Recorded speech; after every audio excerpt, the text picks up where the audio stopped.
It's early morning, May 12, 2024. The Moroccan coast lies still, the air crisp and sweet with salt. The kind of morning that feels too perfect. The kind that tricks you into believing the sea is kind. Out on the 15-meter yacht Alboran Cognac, two friends move easily around the deck. They've done this 100 times before. One adjusts the sails, the other checks the instruments. Hands steady, practiced, confident. A laugh drifts between them, effortless, familiar. Then a dull knock echoes from below deck. Just once. A hollow, uncertain sound. They glance down, dismiss it. Probably the hull settling. They keep working. But the sea just moods. And this morning, the quiet feels thick. Not peace, but warning. No dolphins leaping. No chatter on the radio. Just silence. So heavy it presses against the skin. One of them leans over the rail, eyes narrowing at the water below. He can't see anything, but something feels there. Watching. Below the surface, something stirs. Before we dive deeper into what really happened that morning, subscribe to Animal Attack's channel, because what happens next will change how you see the ocean, forever. The Strait of Gibraltar, a narrow, restless vein between Africa and Europe. A place where the wind hums through mountain passes, and currents twist like living things. It's a crossroads, whales migrating, dolphins weaving through cargo lanes, the thunder of tankers shaking the deep. But beneath that rhythm of life, something else has begun to stir. Sailors whisper about strange encounters. Pods of orcas appearing out of nowhere, circling boats, testing their strength. At first, people called it coincidence, curiosity. But those who've seen it say it feels like something more. They say the orcas move with purpose, striking in the same place every time. The rudder, the heart of the boat. No one knows why. But stories travel faster than wind on these waters. And lately, the name on every sailor's lips is White Gladys. Some call her a myth, a ghost of the sea. Others say she remembers.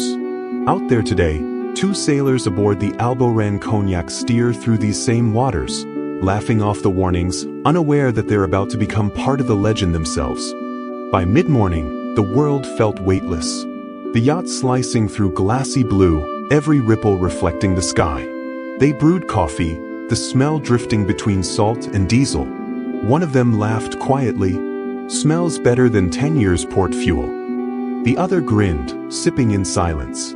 It felt like freedom in motion. Far off, a freighter slid across the horizon. A floating city moving through a dream. The hum of their motor blended with the hush of waves kissing the hull.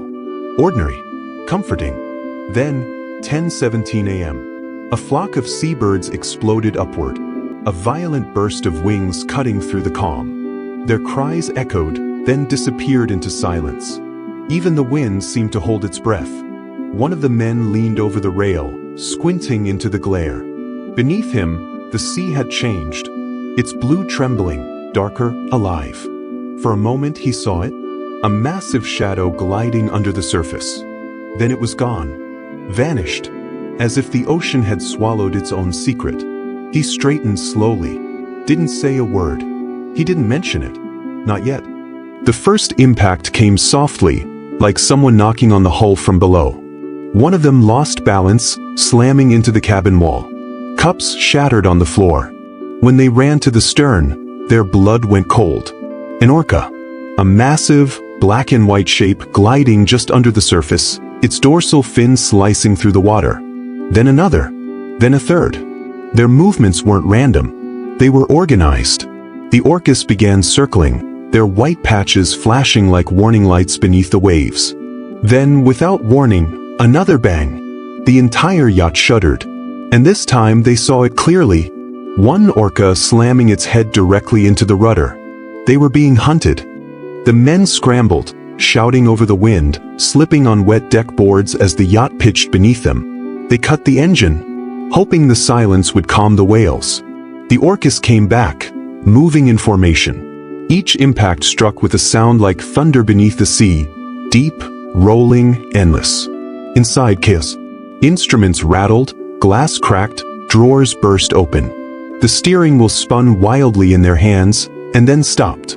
Their control was gone. Mayday, mayday, this is Alboran Cognac. We're under attack by orcas. Coordinates. Then, another blow. The yacht slammed sideways, throwing one man hard into the rail. Water rushed across the deck. Through the swirling foam, they saw them. Massive black and white shadows circling below. Not in panic. Not in rage.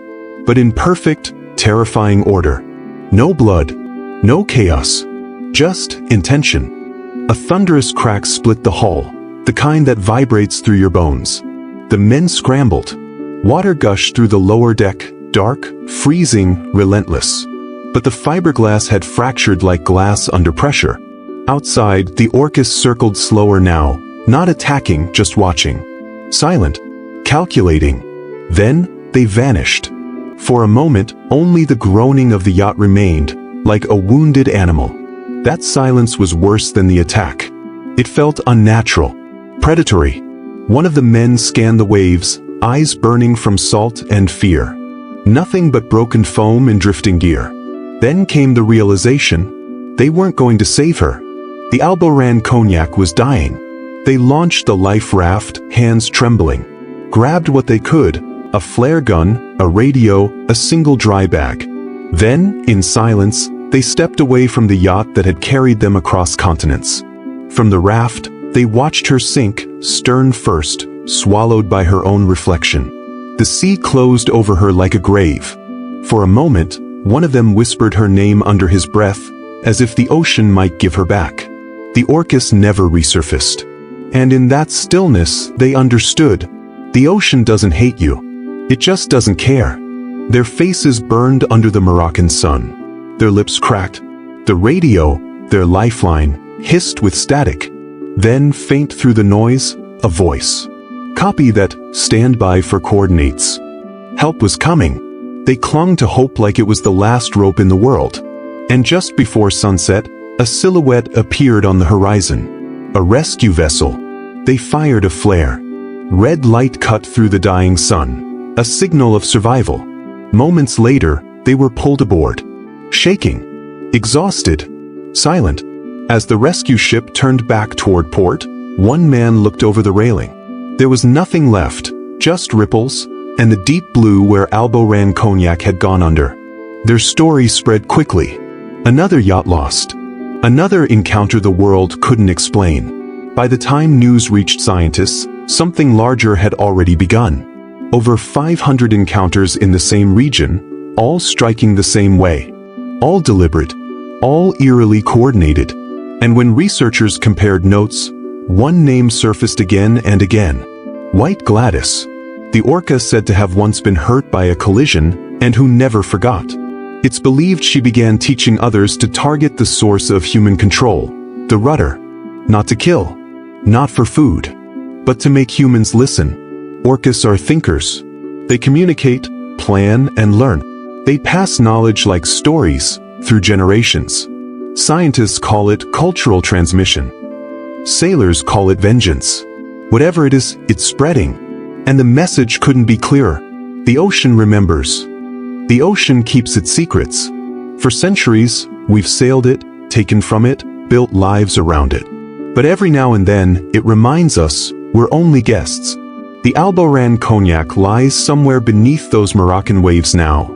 A ghost on the seafloor, a quiet monument to how fragile our power really is. The men survived, but the sea kept the ship. And the orcas? They vanished into the deep, like shadows fading into silence. Maybe it was curiosity, maybe vengeance, or maybe something far beyond our understanding. Each time an orca brushes against a hull now, sailors remember this story. Not of monsters, but of minds. Of creatures that feel, learn, and remember. Because the ocean never forgets. It only waits. If this story moved you, if it made you see the sea a little differently, share it. It helps others discover the hidden stories beneath the waves. Speech balloon, what do you think really happened that day? Were the orcas defending their home, or delivering a message? Tell me your thoughts below. I read every single comment. And if you love true encounters between humans and the wild, subscribe to Animal Attack's channel, where every wave has a story, And every story has a heartbeat.